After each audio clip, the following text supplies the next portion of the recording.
what we're focusing on. We're starting with that today. Dr. Oyemi joins us now. He's the Associate Professor of Energy and Electricity Law, University of Lagos. Thank you for coming on this morning. It's a pleasure. So clearly, we see something's going on there.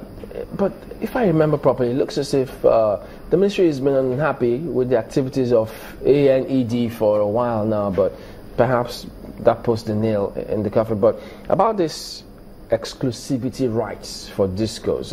I know we mentioned it in passing months ago, but now he's running back saying, look, they're actually, not that he's in the saddle, because when he was in Lagos, you highlighted that some of that challenge popped up. What do you think about that now? Thank you very much. Again, it's rather unfortunate that it's starting now. I mean, that the minister is getting to realize that. I'm sure the challenges have always been there. One, the minister was just trying to be careful because then he was new on the saddle. But the politics of who should really be in control of certain areas has always been a legal problem. What the minister was saying, a number of issues. One, that, well, the discos cannot claim exclusivity right. They can't say this area is exclusively for them simply because it's under the grid. Yeah. And that your ability to do so will be contingent on your service delivery. If you are able to supply an area under your grid, then it's under your territory. And that has always been the issue.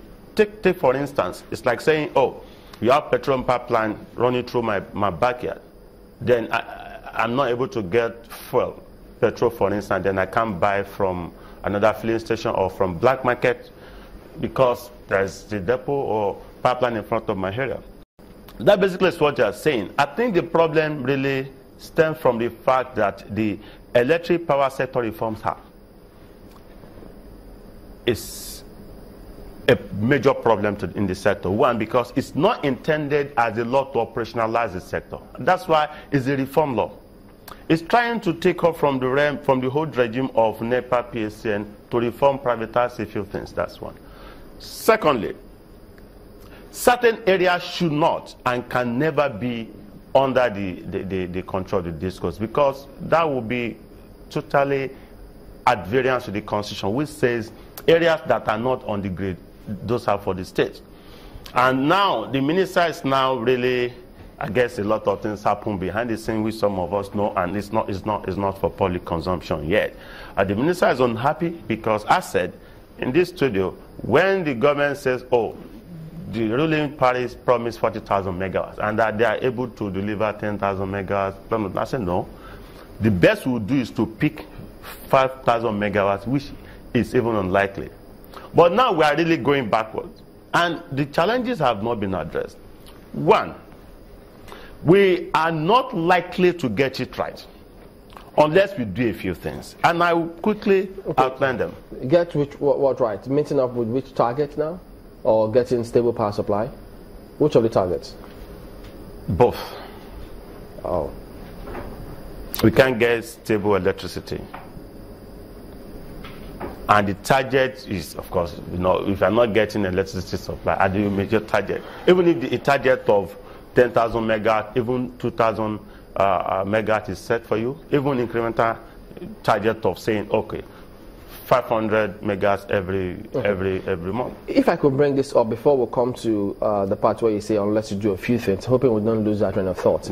About what he says, that it can be under a discourse jurisdiction, which, unless you can provide service. When some of the discourse we spoke to behind the scenes, that's not the impression they have.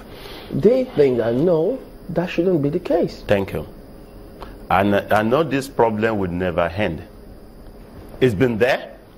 I'm even getting tired of saying or repeating myself. It's been documented, it's been published in books in several forms. Clearly, the Electric Power Sector Reforms Act is at variance with the Constitution. And when they were privatizing, they forgot to align the act with the Constitution. Because Constitution is on the one now, and a lot of Nigerians are not aware. And as I'm saying it again, power, electricity, is an item under the concurrent legislative list. It's not on the exclusive list at all. So that means federal government and states. And the conditions are that one, areas covered by the national grid, which is where the problem is. Underline the word covered by the national grid. Areas covered by the national grid. Federal, the NRC, the National Assembly will be able to make laws as regards power generation, transmission, and distribution.